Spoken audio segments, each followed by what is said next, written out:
All right, so hello everyone who's joining this. Thank you very much for coming to discuss such important and very nice as well topics such as how to increase your emotional intelligence and to debate briefly what to do to increase your emotional intelligence, how to define that, and anything related to that.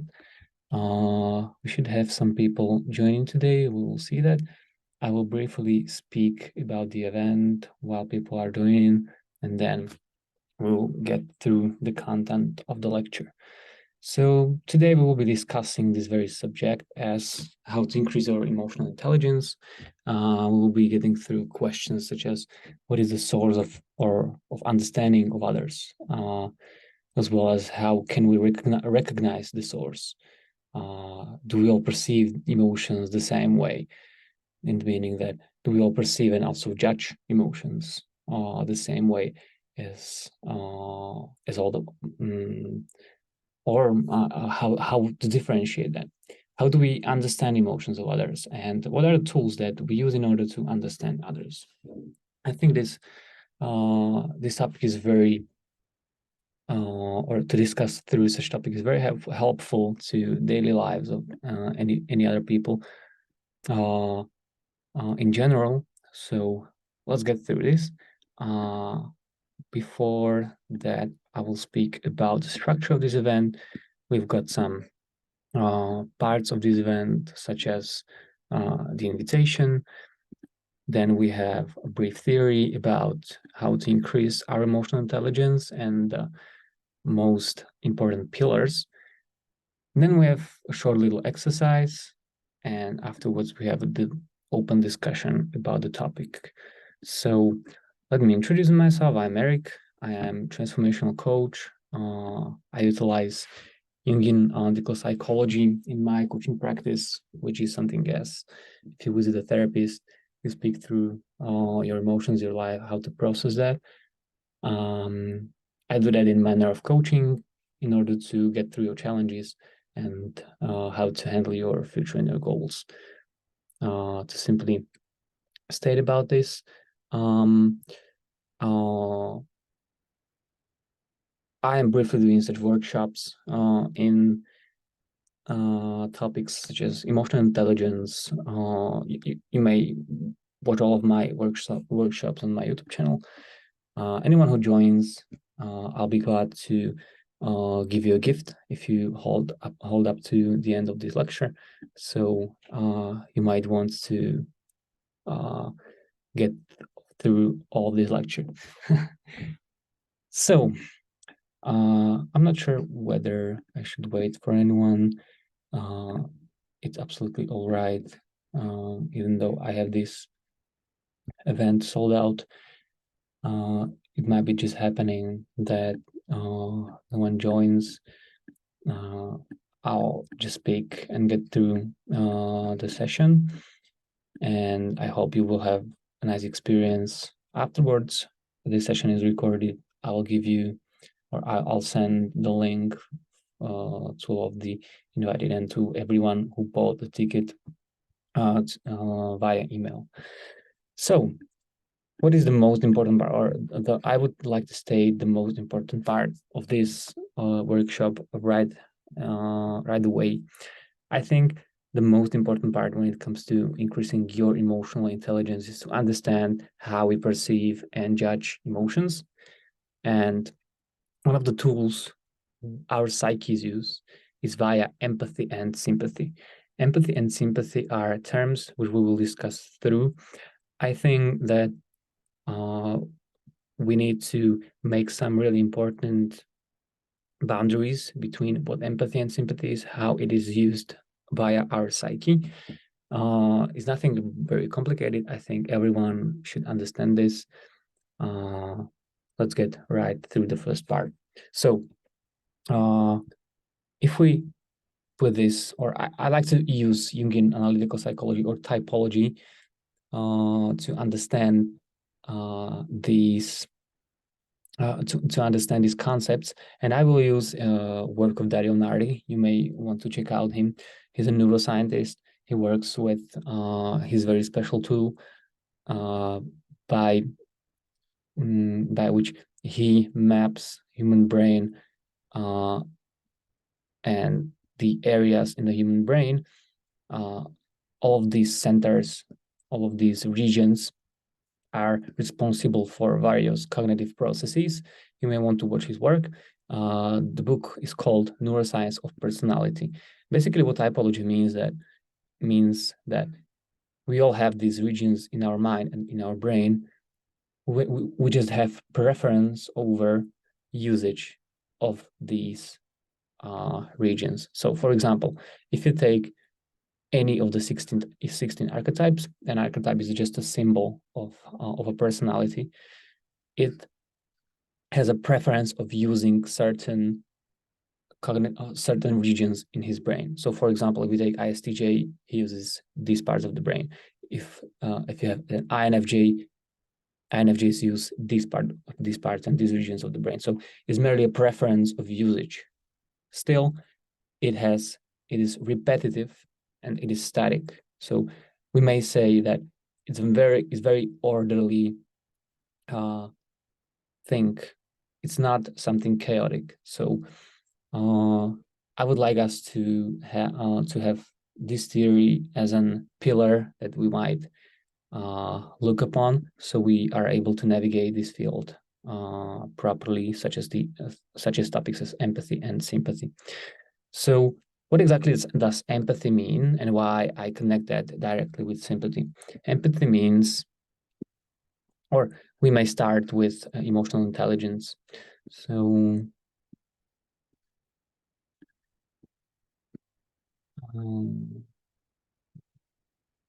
what does it define? So emotional intelligence, EI, is the ability to manage both your emotions and understand the emotions of people around you. There are 5 key elements of EI: self-awareness, self-regulation, motivation, empathy, and social skills. So if any one of you should debate how to increase your emotional intelligence, the first very thing I guess that comes to your mind is that, yes, it's empathy that helps you increase your emotional intelligence. And I would dare to say that, yes, of course, but only one half of the human population are empathy users, or primary empathy users. The second half is sympathy users. And the outcome of this workshop, I would dare to say that is we should differentiate between empathy users and sympathy users. Not all of us are able to use empathy in our surroundings and in our human interactions. I think that we should all learn this and remember this. And so how is that? Because we may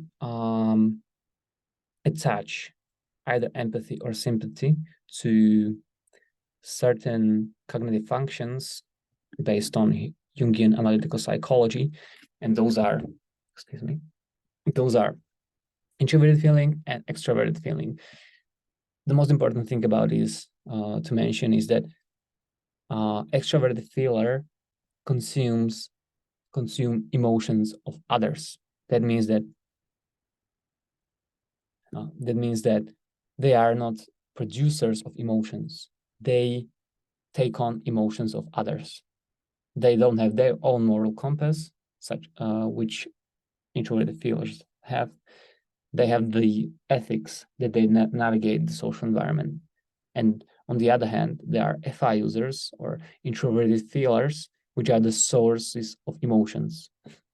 That means they produce values and emotions and feelings. So that means that we can say that these extroverted feelers are empathy users and introverted feelers are sympathy users. They produce emotions. Extroverted feelers consume emotions or take on emotions of others. So I think this is the most important part to distinguish and to follow through. Before, I think that we may mention why are emotions important. They shape so much in our daily lives and they are so powerful. On the other hand, they are very subjective. Emotions like envy, compassion, hope, despair, happiness, as well as yet they are very abstract and subjective. And none of these emotions are good or bad. Let's see them as neutral. And we have our very first guest here. Hello, Anushka. If you would like to, then we may have a short interaction because we will be getting through some exercises. If you don't wish to, it's absolutely okay. So this is why emotions are important. It's a very brief definition. Now, why should we use the emotional intelligence, or why should we wield something as emotional intelligence and use it as a tool? Because it's part of our self-mastery. And if we think about our environment, we all perceive this very world with our mental abilities and capabilities. Everything is mental. Also, your emotions, you perceive it with your brain and with your psyche, as we mentioned in the typology section. So everything in front of you is your mental construct. That means that your emotions should not control you. You should be able to control your emotions. And that's the part of the self-mastery. So now we should distinguish the empathy and sympathy users, as we mentioned above.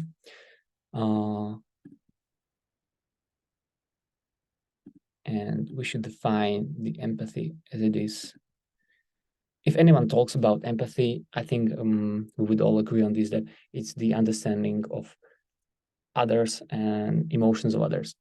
I would also attach or include, if we are to take this from perspective of Jungian analytical psychology, that the empathy users, if we are to divide them between empathy users and sympathy users, take on emotions of others. Therefore, they're the empaths, and they literally experience the same emotions as the people in front of them, or they communicate with. That means that they have more space for emotions and values of others than theirs in their psyche. So therefore, they have less space for their emotions in their psyche. If we would mention some common statements of empathy users, it would be something as, I know how you feel, I understand what it's like, I accept that, this will help you, or let me help you. These are very basic empathy statements. And if you ever hear anyone talking about this, you may now say that, okay, he's an empathy user and I know how to approach such a person.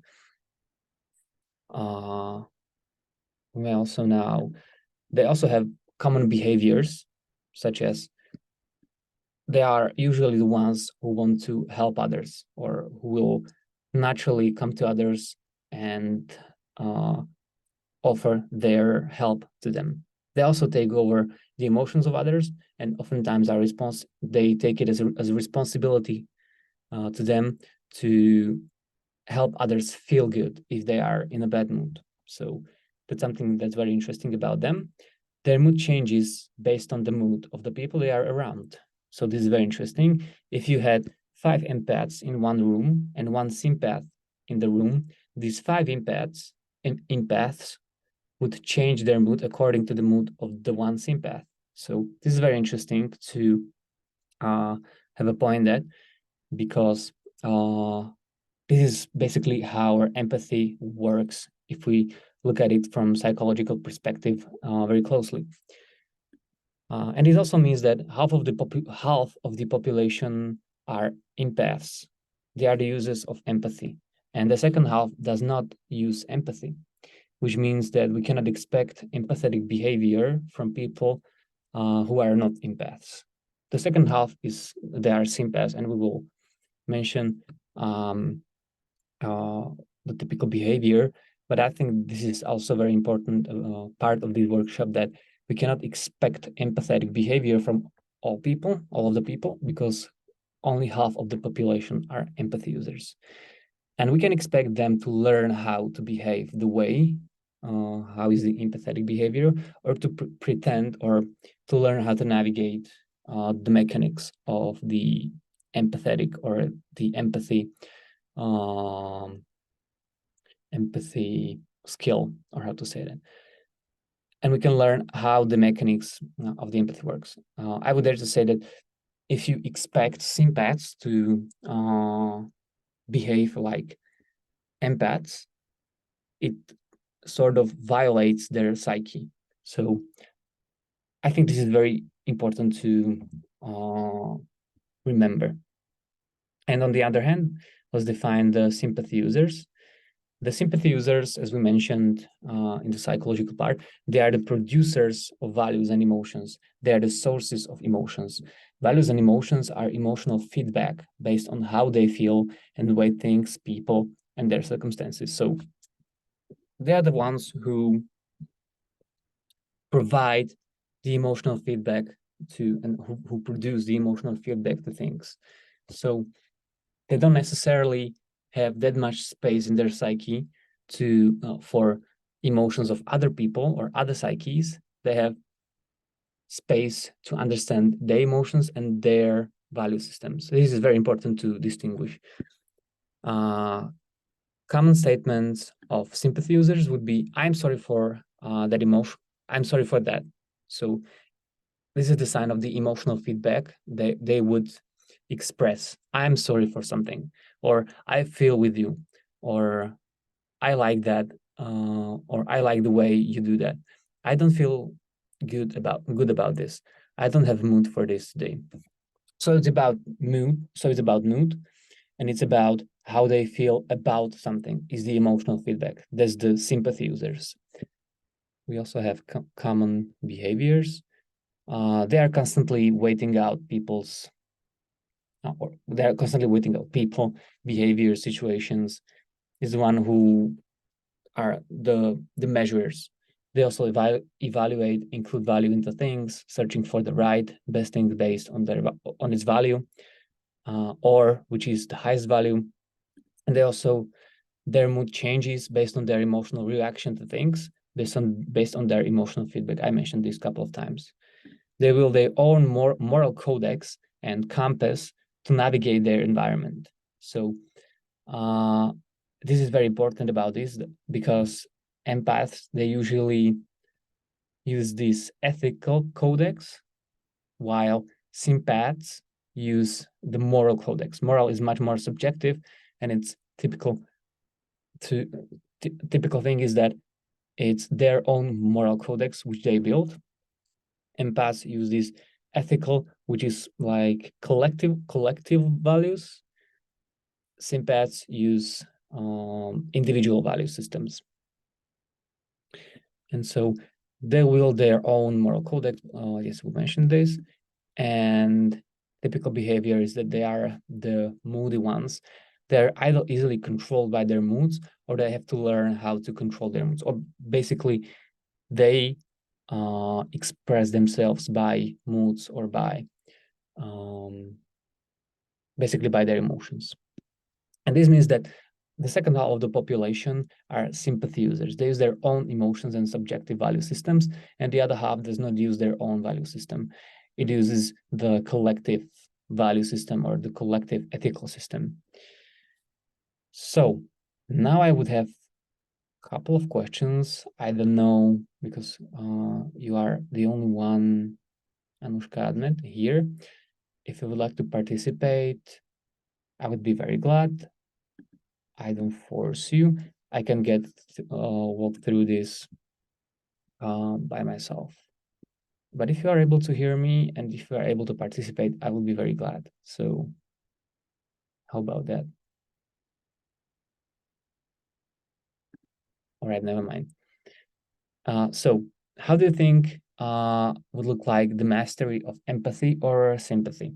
I think this is the tools that we might also learn on this workshop. So how does, and we also may say, healthy empathy looks like?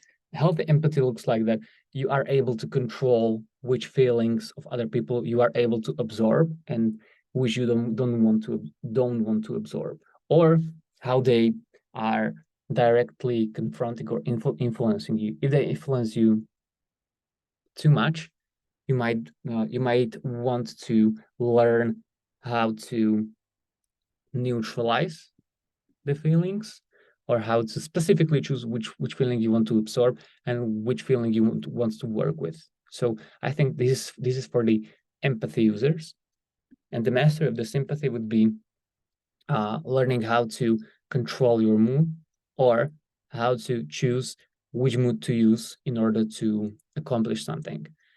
So, for example, it would be understanding how moods work. We might get through this. We have a chat here.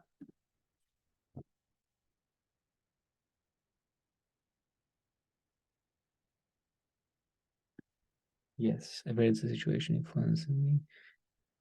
No worries. It's okay. If you'd like to talk, it will be very fine. Yes, of course, every situation. It's absolutely understandable. I may I ask you, I don't know if you were able to follow through the concept of the workshop, but which one do you think you are? Empathy user or sympathy user?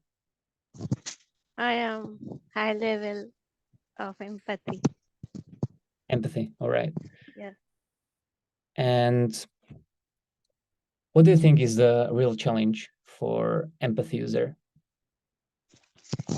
Real challenge is uh, I am responsible for others' feelings, others' emotions, Yes. and And also told yes to them. yes. And why do you think you are the empathy user? I recognize many day by day, and I was observing that what's my problem on the um, around that, and what is issues I am facing day by day. And then I was recognized that it came from my childhood trauma. Okay. Thank you very much for sharing that. So, yes, as an empathy user, people tend to naturally feel to be responsible how other people feel. As a sympathy user, they produce emotions, and they have the space in their psyche to realize their own emotions. So yeah, very brief for understanding. How do you think sympathy users should understand the emotion? Yes, I think this would be a very nice question for you if we talk about empathy. How do you think sympathy users should understand the emotions of others if we take into account that they only have space in their psyche for their emotions? At my perspective, sympathy is if my close one gets lots of pain, I can console him. I can console him with my hospitality, and Mm, it's normal to me, and it's giving support to my close one, like my close friend or close siblings. But empathy is wanting to fix other, and also taking things personally. I think little bit difference are here between these two, empathy and sympathy. um, yes, this is a very nice perspective.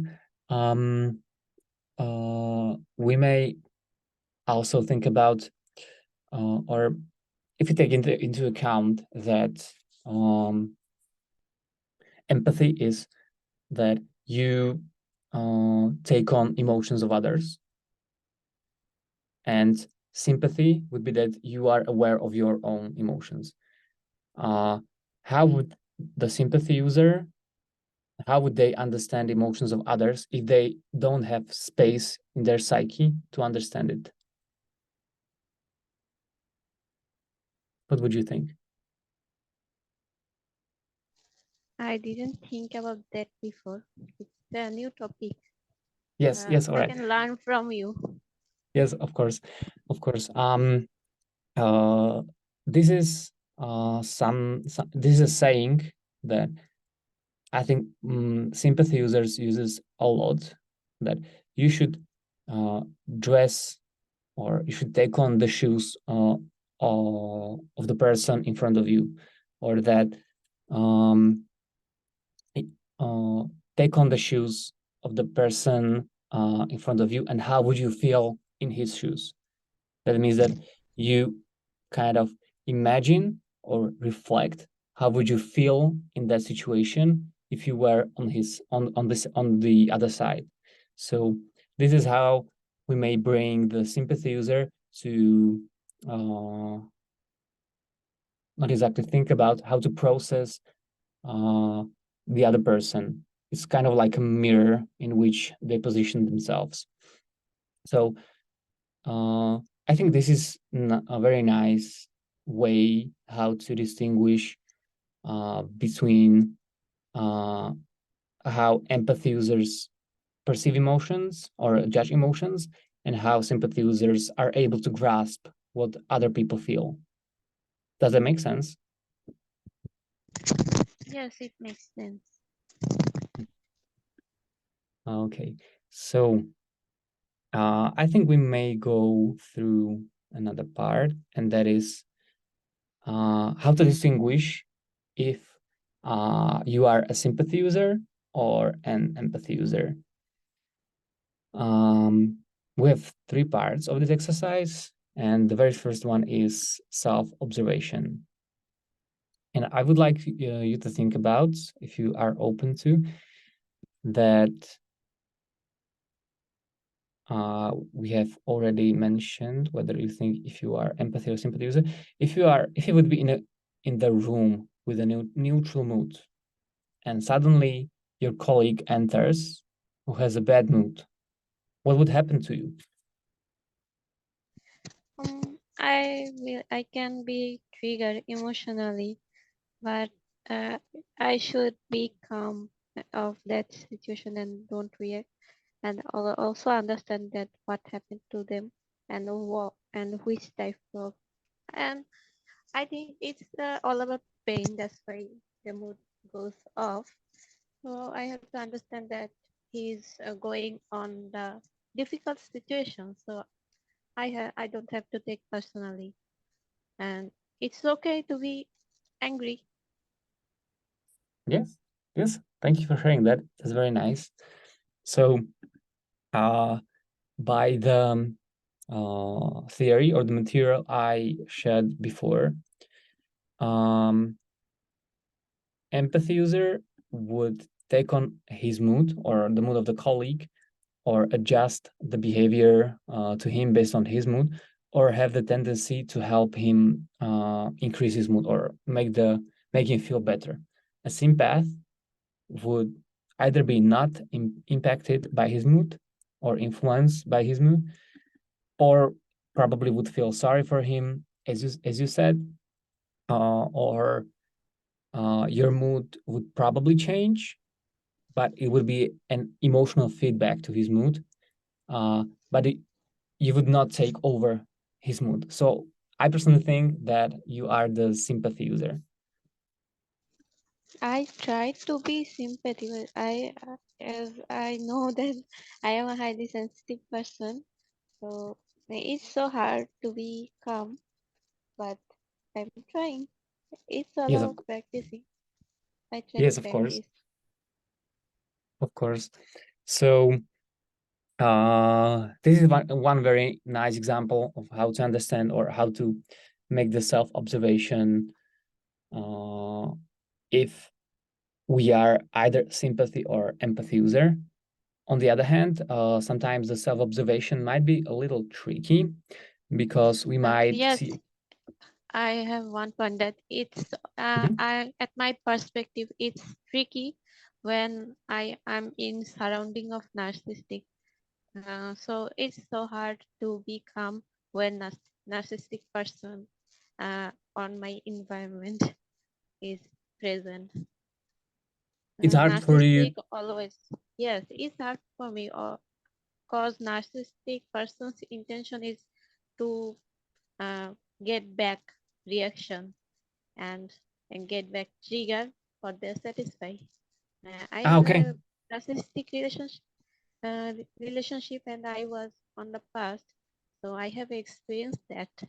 It's totally hard, but I have to try. It's all about surviving. Hmm. And what might help you to get over either such a situation or to be okay with such a person around you? What might help you? I think it's dealing with a narcissistic. It's hard when and talking to the narcissist when they want to control me. You can. I need help with that. Ah, okay. So if they have the tendency to control you and to be narcissistic, all right. So um, let me think about it for a second. If we may talk about this briefly. If it's hard for you, so mm, what has helped you in the past to either overcome a situation when a narcissistic person was around, or when you, for example, stayed calm, or what would be uh, what would be the something that would help you? I think I need tricks to deal with a narcissistic. It's about dealing with that issues also in an effective way. Mhm. And a narcissistic person's intention is drain energy. And when I go to them to talk about important something, they drain my energy. But I try to control. I try from my mind that control, control, control, like that. It's here. It looks funny, but I do that. Yes. And how often do you have narcissistic people around? My grandmother is narcissistic and my aunt also. But my aunt is on on her home, and my grandmother is gaming her home, and he and she's living for a long time. So Oh, it's so difficult. And actually, she living in my aunt's house, but she came here for living for some days, some months, oh. and So she's so living there are a for a lot of long time. narcissistic people around. Uh, not a lot of, only two, but Ah, one sorry, only two. Okay. narcissistic is enough to destroy energy. They sucks energy. All right. So how can you defend against narcissistic people? Mm, I don't know. It's depend on situation. I try to communicate in a calm way, but they don't want to understand. They always want me to hear them what they say, and Mhm, and I have to hear it anyway, if I want or not want. It's a mhm, narcissistic need. mhm. Yes. And how do you um, differentiate, or how do you realize that you have a narcissistic person in front of you? Mm, I am facing these difficulties from my childhood, and I was YouTube video first came here about narcissistic personality disorder at this topic, and I was searching for cause I was attracting toxic relationship, and my previous relationship was get toxic. That's why I got video of at for you section. and I became curious about that, and that's why I know that they are so difficult more than other personality disorders. Mhm. Okay, all right, I understand. So I would suggest that we might do a short little exercise before um, um, um, um, short little exercise before proceeding. Um,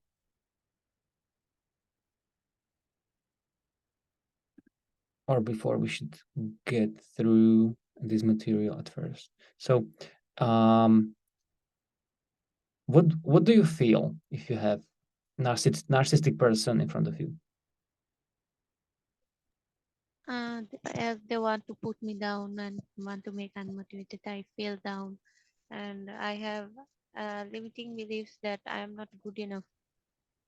Oh, so you feel you're not good enough, and you feel down. Okay. Um, all right. How would we describe such an emotion? For example, is it sadness, or is it low self-esteem, or how would we describe this emotion? It's about low self-esteem, and Low as I am self-esteem. suffering from, and I faced this type of people from my childhood, and I am living with my grandparents' house, and uh, when I become low self-esteem, I also get bullied in my school life. It Oh, haunted me. It still haunted me. so the University self-esteem would be the people, center. university people also try to put me down, but I don't react like I want to give a logic, so no one can defeat me. Oh, this is very interesting response. Yes, we will get through this later, that you do not respond. That's very nice. So let's just now think about this as low self-esteem, or let's say it's a shyness or something like this, that it's a described emotion in which we hold negative energy towards. So now I would like to, if you for a while focus your attention, you may close your eyes, and we will get through this little exercise. And I would like you to focus your attention on your center. And if you imagine yourself in the situation that this emotion comes uh, when it's invoked, where do you feel the emotion? And if you can locate it. We have defined the emotion as shyness or low self-esteem. Now, if you focus on that emotion, I would like you to find the opposite of that emotion. For example, if we have emotions such as hate, the opposite would be love. If we have emotions such as despair, the opposite emotion would be hope. So if you have the shyness or low self-esteem, what would be your opposite? High self-esteem and High self-esteem. shyness, and shyness is is opposite of talkative. Talkative. All right. Uh, to myself, based on what you said, it invoked word confidence. But would you say talkative is better one?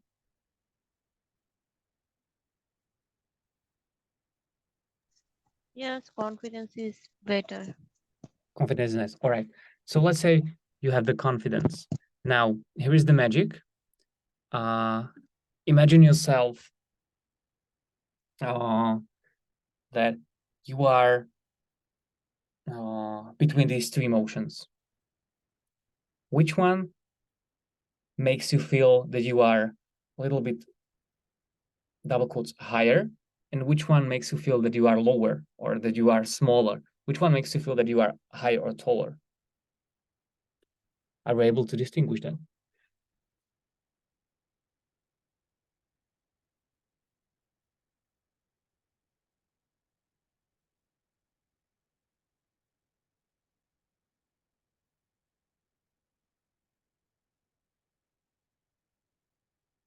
Are you telling about two yellow side, right?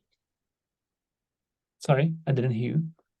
Did you told about two side of yellow side, two yellow Yes, side yes. human? If you have the shyness on one side, and if you have confidence on the other side, which one makes you feel higher and which one makes you feel lower? I am imagining that left side is shyness and right side is confidence. The All right, middle side is me. all right, that's nice. So you have the shyness, which makes you feel lower, and the confidence, which makes you feel higher. So let's say that the shyness would be the bad emotion, because emotions have this thing that they they are able to get us uh, through a stage where we are able to accomplish something. That means that if the shyness makes you feel lower, that means that we may say that it's a bad emotion. If the confidence makes you feel higher, that means that you want to feel to be confident because it makes you feel better.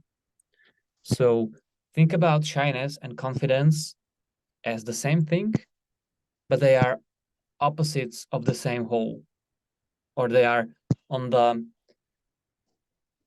they are 2 points of the same whole. And if you ever feel shy, you may think that, all right, shyness and confidence is the very same thing, only the opposite of the same whole. And now, if you have the opposite of that feeling, you may naturally get to the higher emotion or to the higher opposite, which makes you feel. It just works naturally. So I would like you to try that if that's possible to you, that you are in the situation where there's a narcissistic person, but you are able to get through that just based on that you feel that you want to be confident.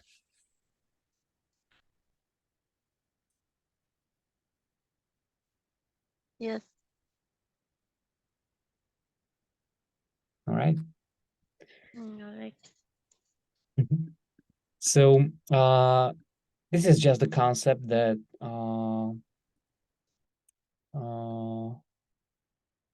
we may learn how to increase the emotional intelligence. We may now have an open discussion if you would like to, because I have shared the theory. We went through the exercises. If you have something, or if you have something to discuss, or if you have questions, we still can do that. Or if you don't,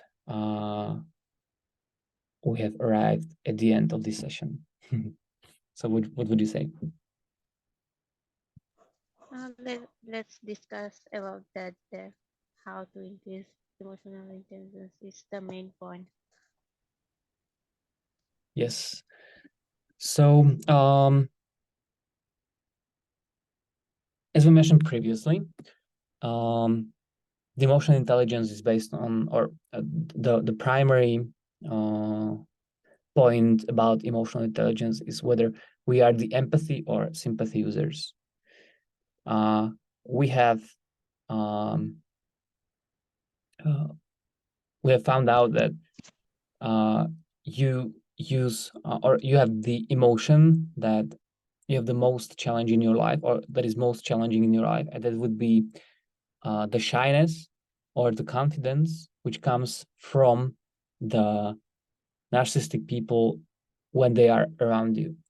So how to increase your emotional intelligence in this context is that you are able to differentiate which emotion you want to use in order to maintain your mental well-being, and that is you are able to use this simple tool to bring yourself to the higher stage or to the higher plane of that emotion that you want to feel. And there is also the thing that you said that you just don't react. There is also one simple exercise which we also might do right now. We also might try. It's simple. It's a simple word. It's called neutralize. It's a basic principle of self control. As you said, you just don't react. And the very principle, the very thing you should do is just to focus your focus on yourself and how you perceive that emotion, and you just do the thing that you neutralize that emotion just by pure force. You may want to try that. You are in the situation when you have the narcissistic person in front of you, and as you said, you don't react, you neutralize that emotion that is coming to you from that person.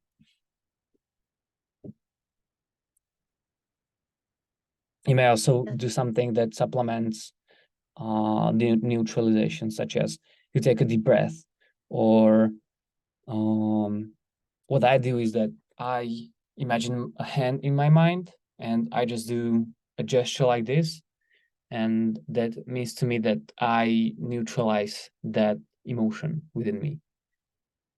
So what might help you to neutralize if you have a narcissistic person in front of you? I always take deep breaths to be calm. You need to be calm. Yeah. You need to be calm. Yes, and she doesn't, she can't defeat than before now, because I am Yes. being calm and less reactive. Yes. So you use the emotion of calmness. And what would you say is the opposite of calmness? React. It is the opposite of calmness. Reaction. Sorry, I didn't hear you properly. I told that reaction is the opposite of calmness. Reaction. Yes. Reaction. That's Reaction or interesting. shouting, Okay. shouting and angry. Yes. Okay. So yes, anger and calmness.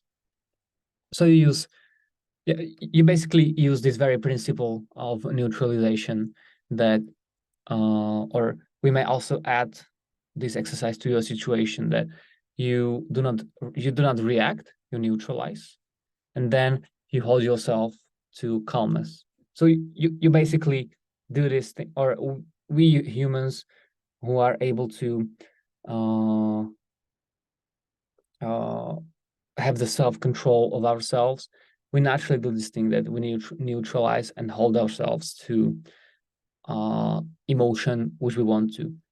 It's just a natural reaction. What what we are able to do with this is that we can use this either intentionally, or we can use this, or we can do this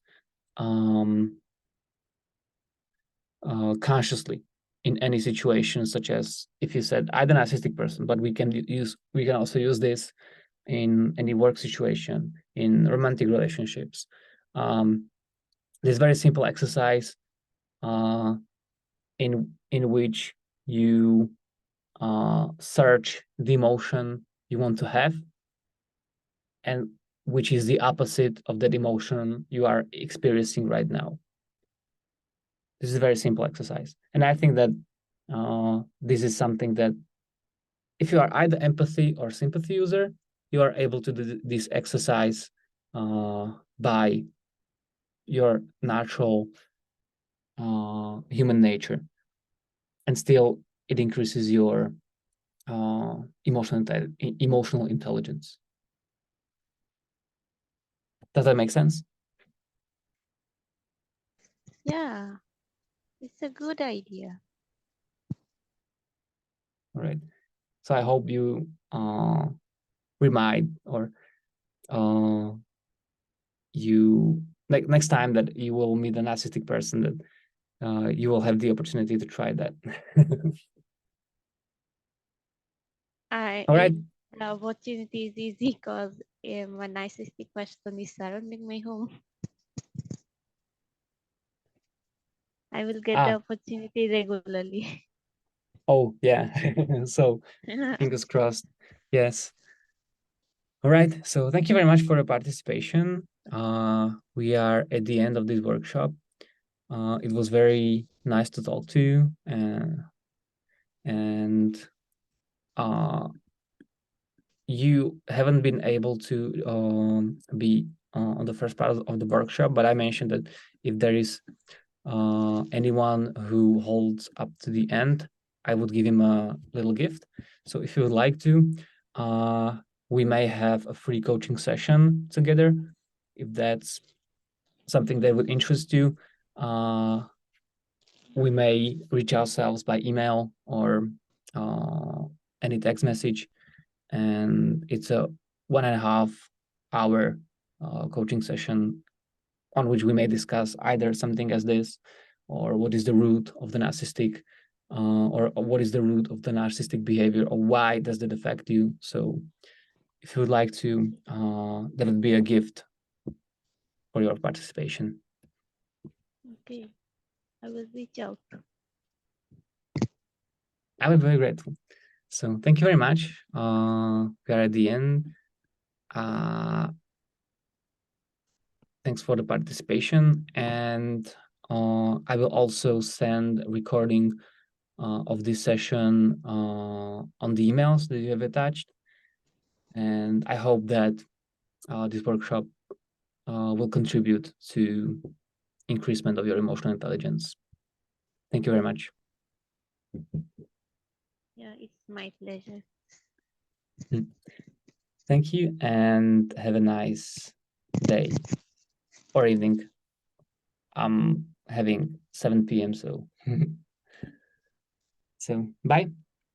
Bye.